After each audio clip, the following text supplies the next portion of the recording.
Quanta pergunta? Uma? Quatro, Meia? 4, 5. Meia pergunta, tá bom. Bem, primeiro, é sempre uma alegria visitar a Itália. A Itália, que tem uma relação com o Brasil, mais do que uma relação econômica, mais do que uma relação política. Portugal tem uma relação, a Itália tem uma relação de irmandade com o Brasil. Tal é a quantidade de italianos que nós temos mais de 600 mil italianos naturalizados brasileiros e temos uma população de mais de 30 milhões de habitantes que são italianos ou descendentes de italianos, segunda, terceira, quarta geração. Portanto, eu ouso dizer que o Brasil é o país que tem a maior quantidade de italianos depois da Itália. Eu lembro que na Copa do Mundo eu fui conversar com a delegação italiana que ia votar no país que ia sediar a Copa do Mundo. Eu disse para a delegação italiana, já que eles não tinham Roma competindo, que seria importante que eles votassem no Brasil, porque seria garantir a oportunidade de 30 milhões de italianos que moravam no Brasil de assistir às Olimpíadas. Bem, nessa minha viagem aqui, é uma viagem... primeiro, estabelecer uma nova relação com a Itália, depois de tantos anos de afastamento do Brasil da Itália e da Itália do Brasil.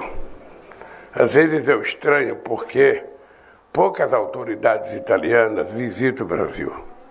Ontem eu fiquei sabendo que a primeira-ministra não conhece o Brasil.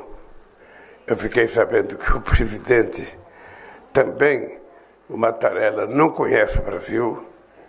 E eu acho que é, no mínimo, estranho um país que tem 30 milhões de italianos não ter a visita dos governantes italianos. Por isso eu convidei tanto o presidente Mattarella para visitar o Brasil, como convidei a primeira-ministra Giorgia Meloni para visitar o Brasil.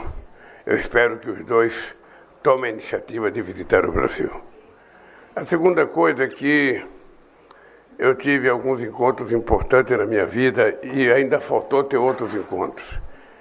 Eu ontem não pude encontrar com os meus amigos sindicalistas porque a agenda não permitiu, mas encontrei com a secretária-geral do Partido Democrático Italiano, encontrei com o meu amigo Massimo D'Alema, depois fui conversar com o presidente Mattarella, depois tive uma belíssima conversa com Sua Santidade, o Papa Francisco, depois tivemos uma outra conversa com o Bispo Edgar Penha Parra, que é da Secretaria do Estado do Vaticano.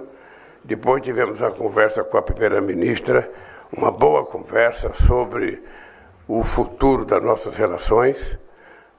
Vocês sabem que nós temos uma relação comercial de um fluxo de 10 bilhões e meio de euros no ano de 2022, e pelo tamanho da economia italiana, pelo tamanho da população italiana, pelo tamanho da economia brasileira e pelo tamanho da população brasileira, a gente pode ter um fluxo comercial muito maior do que apenas 10 bilhões e meio. Por isso é importante essa aproximação e essa conversação que nós fizemos hoje. E por último, eu terminei a minha agenda aqui na Itália visitando o amigo prefeito de Roma, Roberto Gualtieri, companheiro que já foi ministro da Fazenda, companheiro que foi ao Brasil me visitar quando eu estava detido na Polícia Federal. Foi uma visita mais sentimental, mais de solidariedade e agradecimento a esse companheiro, uma visita de gratidão. Bem, conversamos muito sobre a questão do clima. Vocês sabem que nós vamos ter uma nova COP em 2000 nos Emirados Árabes. E vocês sabem que nós conquistamos o direito de realizar a COP 30 em 2025. e será a primeira COP a ser realizada num estado amazônico. Ou seja, todas as pessoas que falam muito da Amazônia, que defendem muito a Amazônia, mas que não conhecem a Amazônia, terão a chance, em 2025, de colocar os pés no estado do Pará, na cidade de Belém, e ver de perto o que é a grandiosidade da Amazônia, para a gente poder discutir com seriedade a questão climática, que não se trata apenas da preservação da floresta, se trata de explorar cientificamente a riqueza da biodiversidade, para saber se essa riqueza da biodiversidade vai permitir com que a gente crie condições econômicas para 28 milhões de brasileiros que moram na Amazônia brasileira. Mas, ao mesmo tempo, nós estamos convocando o encontro dos países amazônicos. Equador, Bolívia, Venezuela, Colômbia, Peru, Suriname, Guiana e Guiana Francesa. A França, não sei se vocês sabem, tem sua maior fronteira no mundo com o Brasil, que é a Guiana Francesa, e eu espero que eles possam participar desse encontro amazônico para que a gente possa tirar uma decisão de todos os países da América do Sul para discutir na COP nos Emirados Árabes e para discutir com o mundo desenvolvido a verdadeira ajuda que se promete desde a COP 15 em Copenhague, quando se decidiu que os países ricos iriam fazer uma doação de 100 bilhões de dólares por ano para cuidar da floresta. E esse dinheiro ainda não apareceu e nós vamos sempre cobrar, porque é importante ter em conta que nós temos, além da América do Sul, nós temos a Indonésia com vasta área verde ainda e nós temos o Congo com várias áreas verdes.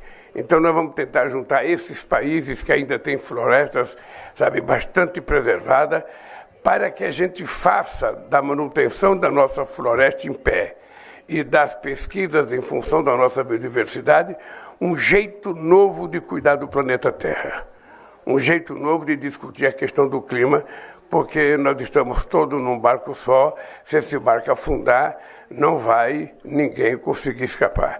Não adianta mandar fazer foguete, não adianta mandar fazer, sabe, coisas para sobrevoar e pesquisar no espaço, que não tem lugar melhor para se viver do que a Terra. Se tivesse, já teria aparecido gente aqui. Como não apareceu, nós temos que ter em conta que é bom a gente cuidar daquilo que nós temos. E também discuti muito com a primeira-ministra e com o presidente a questão da transição energética que o mundo está passando. E é importante dizer para vocês que o Brasil é o país no mundo com, eu diria, a maior quantidade de energia limpa. No setor elétrico, 87% da energia brasileira é renovável, contra 27% do restante do mundo. Eu vou repetir, 87% da energia elétrica brasileira é renovável, contra 27% do restante do mundo. No conjunto da matriz energética envolvendo combustível, o Brasil tem 50% de energia renovável contra 15% do resto do mundo. Então, do ponto de vista da questão do clima, o Brasil tem a autoridade moral para discutir com o mundo, sabe, com muita de cabeça erguida, o que nós queremos para o futuro do Brasil.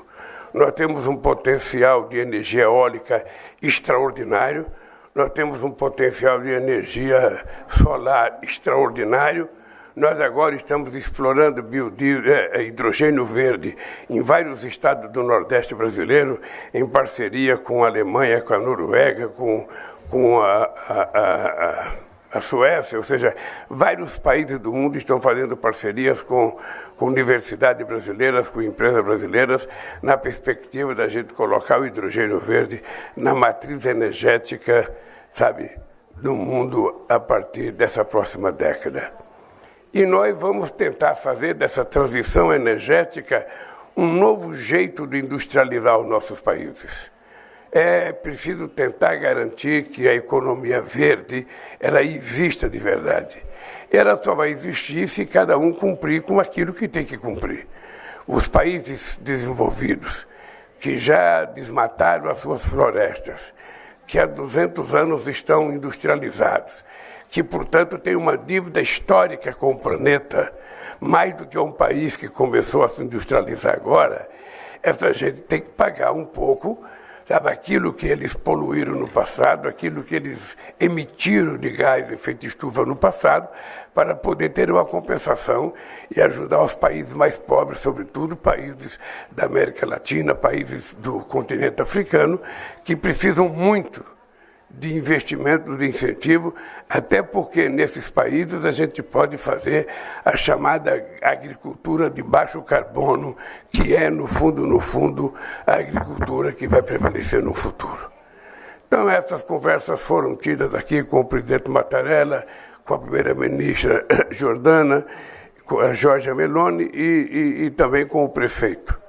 E eu saio daqui convencido que nós vamos nos encontrar no G7, porque a Geórgia vai ser a presidente do G7 no próximo ano, o Brasil vai ser o presidente do G20 no próximo ano, então nós vamos ter muitas possibilidades de nos encontrarmos e de tentar aperfeiçoar não apenas a relação Itália-Brasil, Brasil-Itália, mas tentar estabelecer uma relação mais moderna, mais civilizada entre a União Europeia e a América Latina. Vocês sabem que tem uma proposta de acordo. Essa proposta de acordo não está em conformidade com aquilo que é o sonho de países da América Latina, como o Brasil, que quer ter o direito de recuperar a sua capacidade de industrialização. O Brasil já teve um PIB industrial de 30%, hoje o nosso PIB é apenas 10%, significa que o Brasil se desindustrializou e nós precisamos voltar à industrialização. A carta adicional que a União Europeia mandou para o Mercosul é inaceitável. É inaceitável porque eles colocam punição a qualquer país que não cumpriu o Acordo de Paris, ou seja, nem eles cumpriram o Acordo de Paris. Ou seja, os países ricos não cumpriram o Acordo de Paris, não cumpriram o Protocolo de Kyoto, não cumpriram a decisão de Copenhague. Então, é preciso que a gente tenha um pouco mais de sensibilidade, um pouco mais de humildade. Nós estamos preparando a nossa resposta para a União Europeia e vamos ver se a gente se coloca de acordo para fazermos, sabe, um acordo que favoreça os dois países, os dois continentes. Um jogo de ganha-ganha e não um jogo de ganha-perde ou de perde-perde. Eu vou estar na França hoje, eu pretendo conversar com o presidente Macron, porque a França é muito dura na defesa dos seus interesses agrícolas.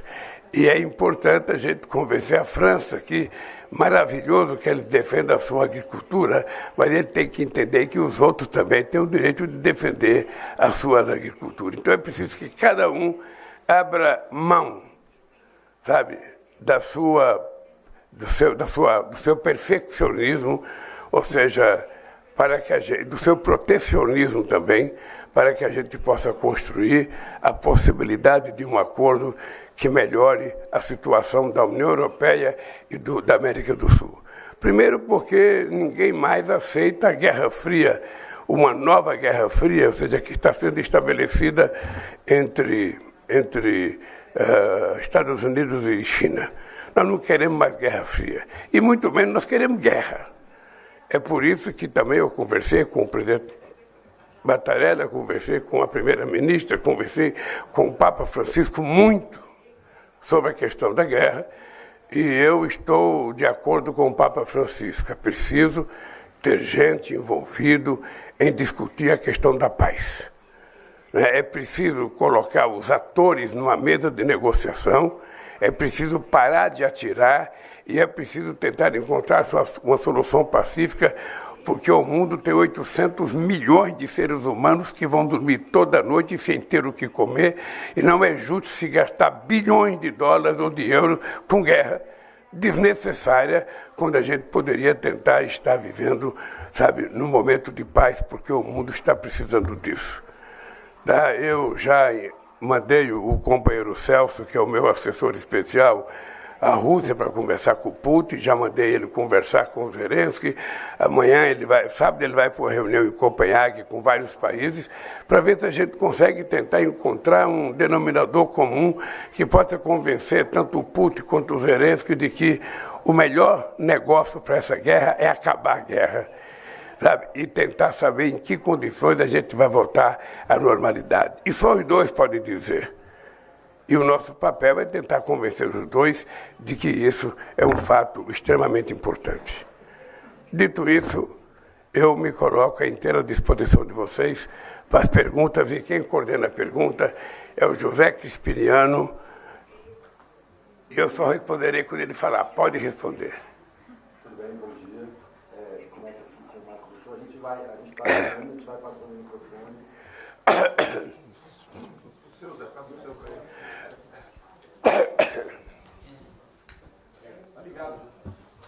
Bom dia, presidente Lula. Marco do Show da TV Brasil. O senhor falou em relação civilizada, falou em uma visita muito emotiva também à Itália, no sentido de gratidão, no sentido da relação histórica entre os dois povos.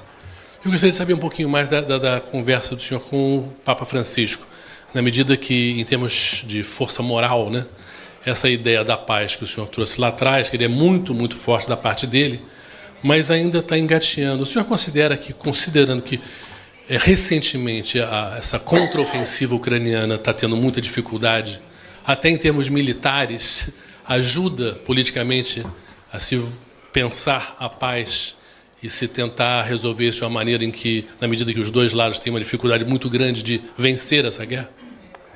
Olha, eu não tenho dúvida de dizer para vocês que o Papa Francisco é hoje a mais importante autoridade política que existe no planeta Terra. Não só pelo que ele representa, mas pela sua postura naquilo que ele fala. Ou seja, e é por isso que eu tenho duas coisas importantes com o Papa. Primeiro, a luta que o Papa faz sobre a questão da desigualdade. Ou seja, nós temos que fazer com que a sociedade mundial fique indignada com a questão da desigualdade. Hoje a desigualdade, ela existe, sabe? A desigualdade na comida, a desigualdade na educação, a desigualdade no salário, a desigualdade de cor, a desigualdade de gênero. Ou seja, o mundo está muito desigual. Então é preciso que a gente coloque a luta contra a desigualdade, sabe, como no topo das nossas preferências para lutar. Sabe, um mundo em que as pessoas têm oportunidade. E a outra coisa com relação à guerra.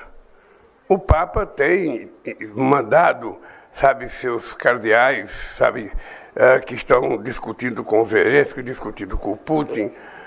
Ontem o Celso teve uma reunião com o Papa, que está responsabilizado com um bispo, que está responsabilizado pelo Papa para fazer as negociações. Nós já conversamos com a Índia, já conversamos com a Indonésia, já conversamos com a China.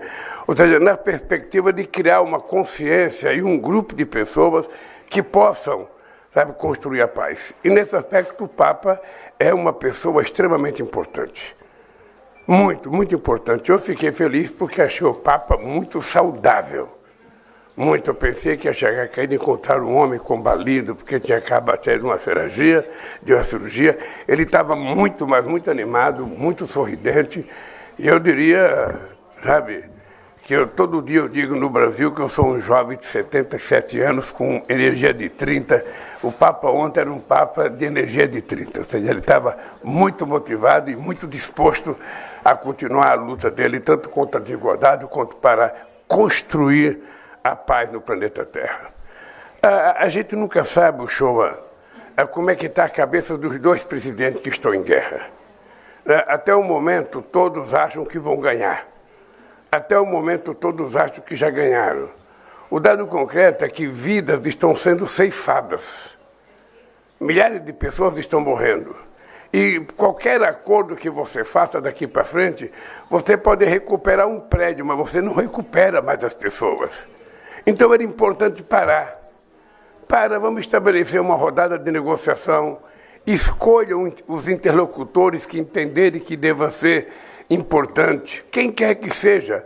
Se os dois países escolherem interlocutores que têm autoridade, pode ser a própria Nações Unidas, vamos ver se a gente encontra uma saída. O que não dá para imaginar que essa luta vai ser infinita. Não dá para a gente pensar que vamos chegar no Natal com essa guerra, depois vai passar o Carnaval, depois vai passar, sabe, o inverno. Não, precisa acabar logo essa guerra. Ela, na minha opinião, já durou demais e acho que os dois presidentes precisam ter em conta. Todo mundo sabe que o Brasil condenou a ocupação territorial da Ucrânia feita pela Rússia, sabe? Aliás, é uma moda as pessoas que participam como membros permanentes do Conselho de Segurança da ONU invadir outros países sem pedir licença a ninguém. Os Estados Unidos invadiram o Iraque, a Inglaterra e a França invadiram a Líbia, agora o Putin invade a Ucrânia, ou seja, eles são membros do Conselho de Segurança, eles são as pessoas mais poderosas, sabe, no sistema ONU, eles não poderiam estar fazendo isso. É por isso que nós no Brasil estamos defendendo uma nova governança mundial. Uma nova governança que participe mais países do continente africano, da América Latina, que possa participar países importantes do continente. A Índia, por exemplo, não está nas Nações Unidas, a Alemanha não está, a Itália não está, o Japão não está, o Brasil não está, o México não está. Ou seja, então é preciso que a gente tenha consciência que a geopolítica que formatou a ONU em 1945 não existe mais. O mundo mudou, as pessoas mudaram e, portanto, a geopolítica precisa ser levada em conta para construir uma instituição da importância da ONU que teve competência para criar o Estado de Israel, mas não tem competência para criar o Estado palestino. Tal é o enfraquecimento que ela se encontra nesse instante. Posso? Bom dia, presidente. Obrigado por essa oportunidade. Paolo Vittoria, Il Manifesto. Posso sentar? Então, ao contrário das autoridades que o senhor encontrou, eu sou italiano, mas conheço muito bem o Brasil. Eu conheço o Brasil por necessidade. Eu sou professor universitário e não tinha opção de concurso no meu país. Consegui uma bolsa de pós-doutorado no Brasil, quando era o primeiro governo Lula. Depois passei um concurso na Universidade Federal, na UFRJ. Fiz 10 anos de carreira no Brasil e foi uma experiência extraordinária, porque vi naquela época uma universidade que historicamente é uma universidade de elite, se democratizar. Então essa democratização tornou possível também para mim, que venho da Europa, poder continuar a carreira universitária e também poder da América Latina em torno de um tema importantíssimo que é a educação popular. Um educador que eu estudo há muito tempo, como Paulo Freire, não? Que foi perseguido pelo governo Bolsonaro. Então a minha pergunta é essa política que teve ProUni, o campus da universidade nas zonas mais pobres, nas zonas rurais, hoje tem uma renovação, tem uma reconstrução. Qual é o projeto do Brasil na questão da educação e da universidade? Porque aquela época foi uma época de vanguarda. Não era só eu, né? Mas muitas pessoas da Europa, dos Estados Unidos, da América Latina, iam no Brasil, porque o Brasil se tornou um país muito atrativo em termos de pesquisa e universidade. Olha, primeiro, obrigado pela sua preferência pelo Brasil e pelas universidades brasileiras. Eu digo sempre, e é importante que o povo italiano saiba, eu sou o único presidente do Brasil que não tive diploma universitário e sou o presidente que mais fez universidade na história do país. Nós fizemos mais universidades, nós fizemos mais extensões universitárias e nós fizemos mais escolas técnicas e mais institutos federais. Agora mesmo, nós estávamos há 7 anos sem que houvesse investimento em bolsas, sabe, de formação de mestres, de doutores e de pesquisa. Nós agora acabamos de colocar mais de 4 bilhões de reais no CNPq para que a gente volte a ter bolsas e a incentivar as pessoas a continuarem estudando. Nós agora tomamos a decisão de fazer escola de tempo integral no ensino básico e no ensino médio. Vamos tentar garantir que os jovens fiquem o dia inteiro na escola. E, ao mesmo tempo, nós tomamos uma decisão, a semana passada, de fazer as pessoas se alfabetizarem no tempo certo. Ou seja, depois da pandemia, nós temos uma quantidade enorme de crianças que estão no 2º grau e que não sabem nem ler nem escrever. Então, nós agora tomamos uma atitude de fazer muito investimento para que a gente possa fazer com que a qualidade da educação, no primeiro e no segundo ano, permita que uma criança saiba ler e escrever já no segundo ano escolar. É uma pequena revolução que nós vamos fazer, nós vamos voltar a investir em Universidade Federal, nós vamos tentar voltar a investir em escolas técnicas. Eu não sei se você sabe, no Brasil o presidente não costuma reunir com reitores. Eu não sei porquê, mas nós já tivemos ministros da educação que eram reitores e que não se reúnem com reitores. Eu todo ano me reúno com todos os reitores das escolas, das universidades federais e das escolas dos institutos federais, para ouvir dos reitores a dificuldade que eles estão tendo nas universidades, para poder a gente implementar os recursos necessários. No meu governo, é proibido falar a palavra gasto quando se trata de colocar na educação. Educação é investimento puro e é o mais sagrado investimento que a gente possa fazer no Brasil ou em qualquer país do mundo, porque com 5 ou 6 anos você tem um profissional qualificado que pode ajudar o país a ser mais competitivo, tanto do ponto de vista de quantidade quanto do ponto de vista de qualidade da sua capacidade produtiva. E é isso que nós estamos fazendo no Brasil. Nós vamos continuar investindo muito em educação, vamos continuar apostando muito na formação das nossas crianças e dos nossos jovens, porque vocês sabem que não existe nenhum modelo no mundo de país que se desenvolveu sem antes fazer investimento na educação. Então, a educação para nós é uma prioridade junto com o emprego e junto com o combate à fome. Bom dia, presidente. Denise Eudorice, da Record TV. Eu vou ficar sentada aqui para não atrapalhar o pessoal. Antes de embarcar para a Europa, o senhor, na live de segunda-feira, criticou mais uma vez a questão da taxa de juros do Brasil. E ontem o Copom decidiu pela manutenção em 13,75%. Então, eu gostaria, por favor, que o senhor comentasse essa decisão, apesar de toda a pressão do governo, se o senhor acredita em algum tipo de boicote, como disseram alguns integrantes da Fazenda, e sobre o acordo com a União Europeia, há expectativa ainda de finalizar essa negociação esse ano, como o senhor disse lá em Madrid? Obrigada. Olha, quem disse a palavra boicote foi você, não fui eu. Olha, deixa eu te dizer, não se trata do governo ficar brigando com o Banco Central. Quem está brigando com o Banco Central hoje é a sociedade brasileira. A Confederação Nacional das Indústrias está brigando com o Banco Central. A Federação das Indústrias de São Paulo, que é a maior do Brasil, está brigando com a taxa de juros. Os varejistas do Brasil, os maiores varejistas do Brasil, estão brigando com a taxa de juros. Os pequenos e médios empreendedores estão brigando com a taxa de juros. As pessoas que precisam de crédito para tocar a economia e tocar as suas atividades estão brigando com a taxa de juros. Porque é irracional o que está acontecendo no Brasil.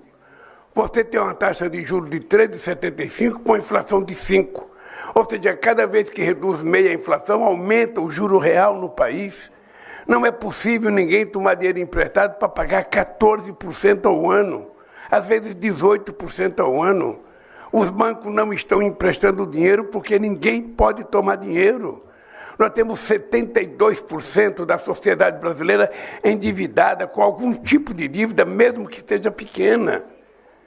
Então, o problema não é do governo, o problema é da sociedade brasileira. Eu tenho cobrado dos senadores.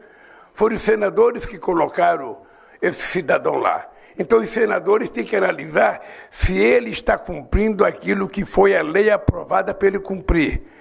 Na lei que está aprovada, ele tem que cuidar da inflação, tem que cuidar do crescimento econômico e tem que cuidar da geração de emprego. Então, ele tem que ser cobrado, é só isso. Quando o presidente indica o presidente do Banco Central, quem era cobrado? Era o presidente. Você tem noção de quantos presidentes do Banco Central o Fernando Henrique Cardoso afastou? Foi 3 ou 4 que ele afastou, porque o presidente indica que o cara não está fazendo o trabalho bom, afasta ele. Agora não. Agora o presidente não pode fazer nada porque ele não foi indicado pelo presidente, ele foi indicado pelo Congresso Nacional, pelo Senado. Então o Senado é que tem responsabilidade de cobra dele. Eu acho que esse cidadão joga contra a economia brasileira. ele não tem explicação. Não existe explicação aceitável porque a taxa de juros está a 3,75. Não existe. Nós não temos inflação de demanda. Você utiliza os juros para controlar a inflação. Quando você tem uma demanda muito grande, você aumenta a taxa de juros para diminuir o crédito e diminui o consumo. Nós não temos isso no Brasil. Então, sinceramente, eu acho que esse cidadão está jogando contra os interesses da economia brasileira.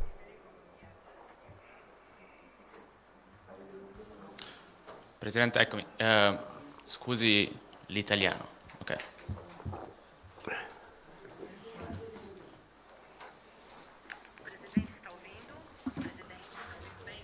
Bem. Ecco. Giulio Uccero, La Repubblica. Io le volevo chiedere insomma, una domanda che riguardava un po' più la politica italiana, perché lei in questa sua missione ha incontrato la Premier Meloni, che quindi una Premier che viene dalla destra, e dall'altra parte la leader dell'opposizione Elly Schlein, che quindi dalla sinistra. E volevo chiedere anche umanamente come è andata con Giorgia Meloni e come è andata invece con Elly Schlein. Qual è lo stato di salute secondo lei della sinistra italiana? Olha, Júlio, eu não posso analisar a esquerda italiana. Eu tenho uma relação histórica com a esquerda italiana. Desde que o PT mudou de nome, eu participei do congresso em que o Partido Comunista Italiano mudou de nome e acompanho historicamente, temos uma relação, o meu partido tem uma relação histórica com a esquerda italiana. Da mesma forma que temos uma relação histórica com o movimento sindical italiano. Mas eu não tenho condições de fazer análise sobre a esquerda italiana. Não tenho. Eu tenho mais capacidade de falar da esquerda europeia. Eu acho que houve uma perda de discurso para a esquerda na União Europeia. É preciso que a gente reconstrua uma nova utopia para que a gente possa vencer a utopia criada pela direita. De que o Estado não vale nada, de que o Estado tem que ser fraco, de que só a iniciativa privada resolve os problemas. Nós precisamos construir um outro discurso. Nós precisamos ter coragem de defender o trânsito livre de ser humano da mesma forma que se permite o trânsito livre de dinheiro. O dinheiro circula por todos os países sem mostrar passaporte. Então é preciso que a gente tenha mais paciência, mais maturidade para defender os migrantes. As pessoas que fogem porque não tem como sobreviver. O ser humano é por natureza nômade. O ser humano é por natureza, ele vive à busca do que comer, à busca de trabalhar, ele vive à busca das coisas melhores. Então é normal que se você tem centros de pobreza no mundo, se você tem centros de violência, é normal que as pessoas queiram transitar de um lugar para outro. É assim que foi criada a humanidade. É assim que nós vivemos há milhares de anos. Então é importante que a gente também construa esse discurso, que eu acho que ajudará a gente a fazer o embate com os setores mais conservadores na Europa. Que não é só na Europa, é nos Estados Unidos, é no Brasil, é na América Latina, em todos os lugares.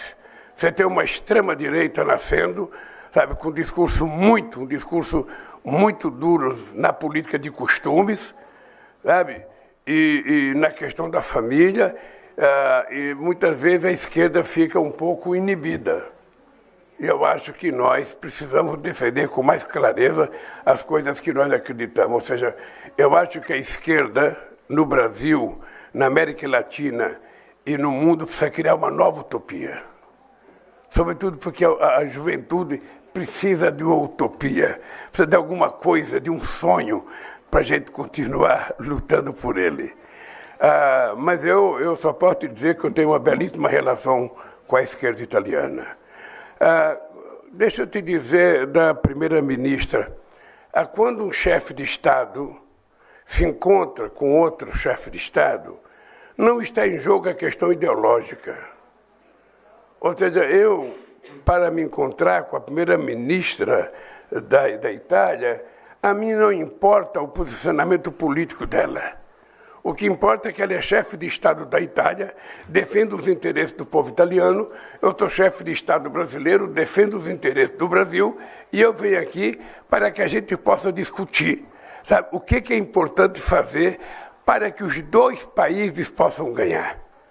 A gente pode construir parceria na área, sabe, empresarial. Nós temos mais de 1.400 empresas italianas no Brasil. Nós temos muitas empresas brasileiras na Itália. A gente pode construir parceria científica e tecnológica. As nossas universidades podem fazer parceria. A gente pode construir um sem número de atividades, de coisas juntos. E é assim que a gente conversa. Em nenhum país do mundo que eu visito, eu me preocupo com o pensamento ideológico do presidente. Eu, enquanto chefe de Estado, estou conversando com outro chefe de Estado e é isso que eu levo em conta. Porque ele foi eleito pelo seu povo e eu fui eleito pelo meu povo. Tá? Quando eu tenho que escolher amizade pessoal, aí sim eu posso escolher alguém que eu gosto ideologicamente, tomar um vinho com alguém que eu gosto politicamente, jantar com alguém que eu gosto politicamente. Mas quando se trata de chefe de Estado, não existe nenhuma possibilidade de ter veto ideológico a qualquer pessoa. Eu, sinceramente, fiquei bem impressionado com a Giorgia, uma jovem, digo jovem porque ela é muito jovem ainda, sabe, a primeira mulher, primeira-ministra da Itália, já é uma novidade extraordinária no meio de tanto homem, ou seja, num mundo ainda muito machista, sabe, num mundo muito machista ainda, uma mulher ganhar, sabe, a eleição na Itália é um fato extraordinário. É um fato como foi a Dilma, sabe, em 2010 no Brasil.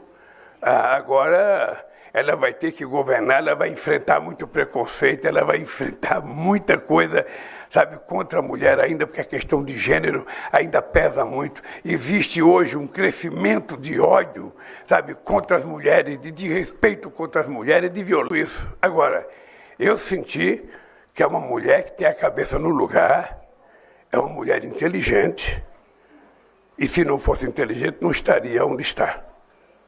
Né? Então nós temos que levar em conta, sabe, que a gente tem que torcer para que ela consiga dar certo na Itália e a Itália possa crescer nas mãos da primeira-ministra.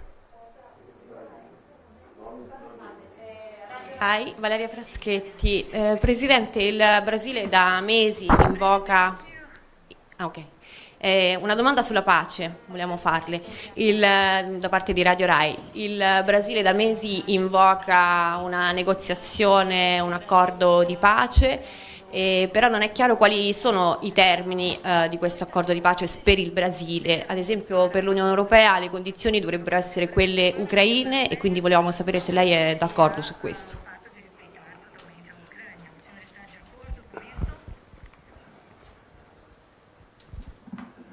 Olha, um acordo de paz não é uma rendição. Acordo de paz, os dois envolvidos têm que ganhar alguma coisa, senão não tem acordo. Se você tem uma proposta em que alguém tem que ceder 100%, não é acordo. Isso é rendição, isso é imposição. E quem sabe o que é necessário para ter um acordo são os ucranianos e os russos. Não sou eu, brasileiro, muito menos qualquer outra pessoa que não é nem russa nem ucraniana. Sabe, a guerra começou quando não deveria começar. O Brasil condenou a ocupação territorial da Ucrânia nas nossas votações na ONU, mas ela já começou. Gente já morreram. Coisas já foram destruídas, sabe? Hoje o jogo não é mais o jogo quando começou. Hoje é um jogo que já tem outros ingredientes, porque tem muitas mortes, tem muita destruição. Então, na minha cabeça, a primeira coisa a fazer era convencê-los a parar a guerra. Quando parar a guerra, sentar para conversar. Sentar para conversar pode dizer o seguinte, olha, eu não abro mão disso, eu não abro mão daquilo, eu quero isso, eu quero aquilo, até que a gente encontra um denominador comum. Isso leva tempo. Leva tempo, mas quando o ser humano está disposto a fazer, ele faz. Foi assim que o mundo se resolveu na Segunda Guerra Mundial. Foi assim que se conseguiu construir a União Europeia. Eu acho a construção da União Europeia um patrimônio democrático da humanidade.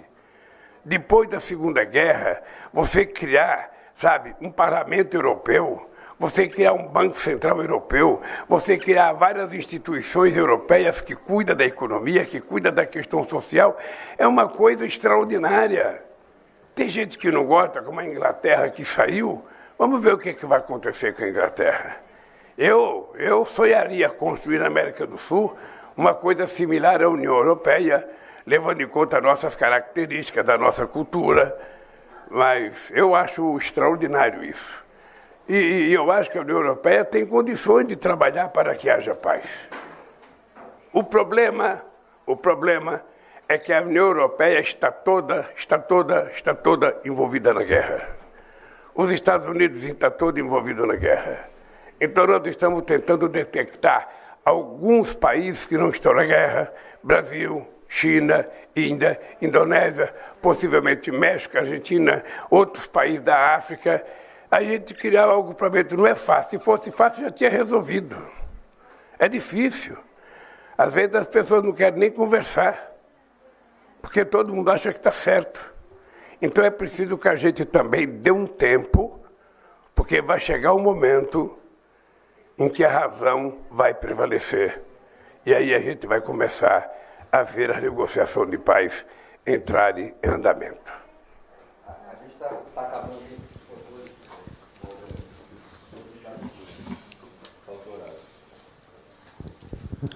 Posso fazer?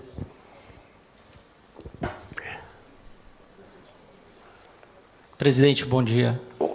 Felipe Frazão, do Jornal Estadão. Eu gostaria de acompanhar um pouco o tema da colega. Eu queria saber se o senhor efetivamente conversou com o Papa Francisco sobre uma ação conjunta nesse grupo de países, a participação dele nesse grupo de países para fazer uma negociação de paz entre a Rússia e a Ucrânia. E também o Papa falou um pouco no comunicado do Vaticano, ele manifestou uma preocupação com a América Latina, com a situação política da região. A gente sabe que a igreja passa por um problema de perseguição a religiosos na Nicarágua. O senhor pretende atuar de alguma maneira em relação a isso para mediar a situação dos católicos na região? E a última questão é o que o senhor vai levar para a conversa com Macron para tentar destravar o acordo comercial, já que a França, recentemente, na Assembleia, no Parlamento francês, aprovou uma moção de repúdio à assinatura do acordo Mercosul com a União Europeia. Bem, esse é um dos assuntos que eu pretendo conversar com Macron, porque não é correto você estar discutindo um acordo e alguém achar que pode colocar punição ao parceiro do acordo. Um acordo pressupõe uma via de duas mãos, Todo mundo tem que fazer, todo mundo tem que ceder, todo mundo precisa, conquistar alguma coisa. E eu sei que os franceses são duros, porque não é de hoje que a gente tenta negociar União Europeia e Mercosul. E todo mundo sabe da dureza dos franceses em defesa da sua agricultura. Todo mundo sabe. Mas é normal que ele seja assim, mas também é normal que a gente não aceite. Entre eles quererem e a gente não aceitar, cria essa oportunidade de se estabelecer uma negociação. Eu vou discutir com o Macron, sim. A segunda coisa é que o Papa não precisa estar participando de um núcleo de países e de partidos. O Papa tem personalidade própria, do ponto de vista jurídico, moral e político, para fazer as conversas com a igreja que ele também representa. Acho que o Papa joga um papel importante.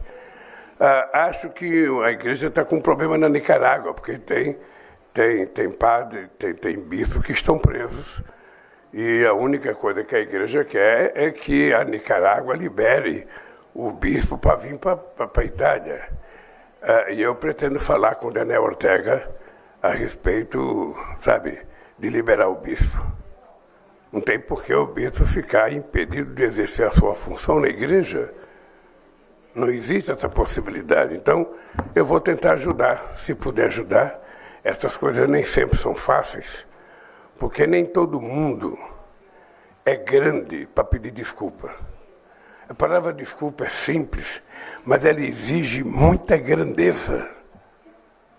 Sabe, quando você comete uma coisa errada, você reconhecer. Não é todo homem que tem coragem de falar, eu errei, eu vou mudar de posição. Então é um trabalho de convencimento. Eu tenho muita paciência. Eu sou muito tolerante nas conversas e eu vou tentar ajudar. A gente tem que estar por horário do voo, a gente vai ter que encerrar. São 9h30 já. Olha, mais uma pergunta, Zé. Bom dia, presidente. A uma parcetina? Sim. Bom dia, presidente. Meu nome é Ana Ferreira, eu trabalho para a SBT. Eu gostaria de saber, diante do convite que o senhor fez ao Papa Francisco para que ele volte ao Brasil para participar do Círio de Nazaré, qual que é a resposta do pontífice? Ele aceitou o seu convite, mostrou interesse? Eu acho que pelo sorriso que ele deu, acho que ele tem vontade. Veja, nós temos que levar em conta a agenda do Papa. Ele já foi ao Brasil uma vez, ele não foi à Argentina nenhuma vez ainda, ele não foi ao Uruguai, não foi ao Paraguai, não foi a nenhum outro país. Ele também tem que ir a outros países. Eu, quando pensei em convidar o Santo Papa para ir ao Brasil, é porque a festa do Círio de Nazaré é uma das maiores festas religiosas do mundo, sabe? E esse ano eu que nunca fui, esse ano eu pretendo ir na festa do Círio de Nazaré. E eu sugeri ao Papa, não sei se ele vai ou não, mas ele tem que levar em conta a grandiosidade da Igreja Católica no Brasil. Por isso eu acho que seria importante ele ir, se tiver com a saúde perfeita, eu acho que seria bom que ele fosse. Buenos días, presidente. ¿Le hablo en español? Buenos días. Buenos días, Buenos presidente. días. De C5N, de la televisión argentina y del diario Ámbito Financiero. Usted intercedió en Hiroshima con Georgieva, con Cristalina Georgieva, para que el FMI le saque el cuchillo del cuello a la Argentina. ¿Qué le dijo Georgieva? Y la moneda común para Hispanoamérica que usted está incentivando, ¿nos puede ayudar a nuestro país?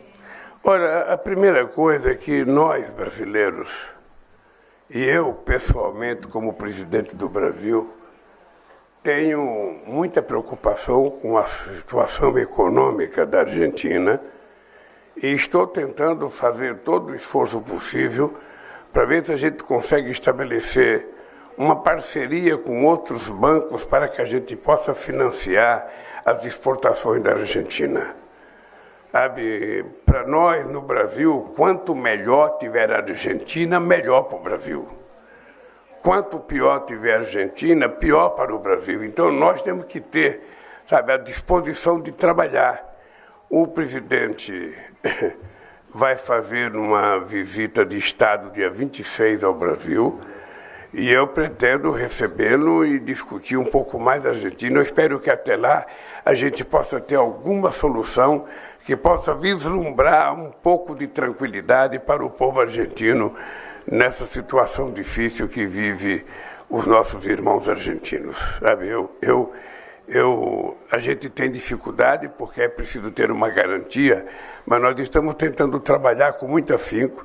Eu ainda ontem liguei para o ministro Fernando Haddad, sabe, para ver se ele aponta uma proposta para o dia 26, quando o presidente argentino chegar ao Brasil.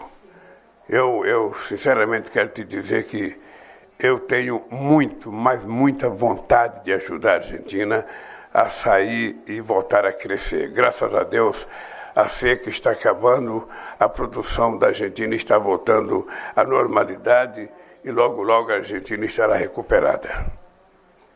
Obrigado, pessoal. E até agora, Sinto, a gente tem o horário do voo. De verdade, Obrigado. eu tenho que ir embora. Obrigado. Obrigado a vocês pela gentileza das perguntas.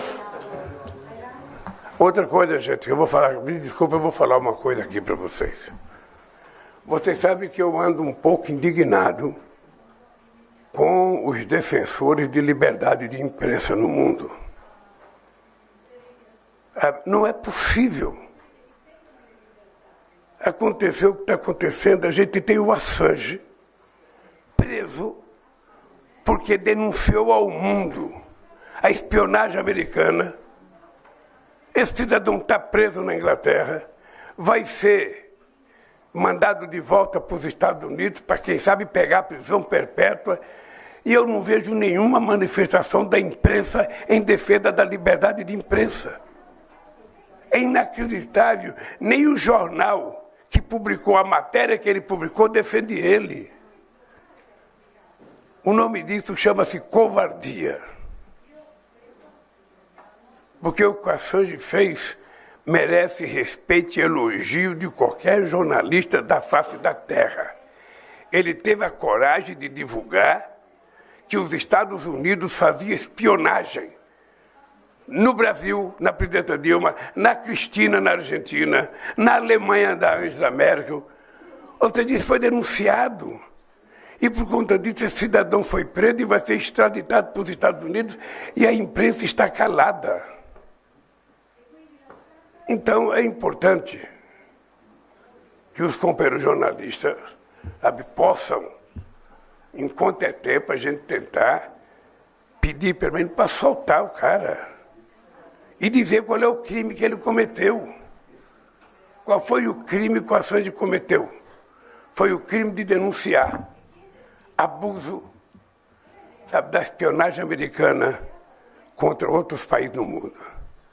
Inclusive espionagem contra a Petrobras. Então, desculpa dizer isso, mas eu estou dizendo isso em todas as entrevistas coletivas. Eu estou indignado com a falta de solidariedade a um jornalista que está sendo vítima porque denunciou o que todo jornalista gostaria de denunciar se tivesse recebido a notícia como ele recebeu. Tá? Obrigado, gente. Essa foi a entrevista do presidente Lula à imprensa antes de deixar a Itália, país em que cumpriu uma extensa agenda. Ele se reuniu com o presidente do país, Sérgio Mattarella, e com o Papa Francisco, entre outros. Agora Lula segue para Paris, capital da França, onde tem reuniões bilaterais e participa ainda da reunião da cúpula para um novo pacto financeiro global. E nós vamos mostrar tudo isso para você. Acompanhe a nossa programação e fique de olho também em nossas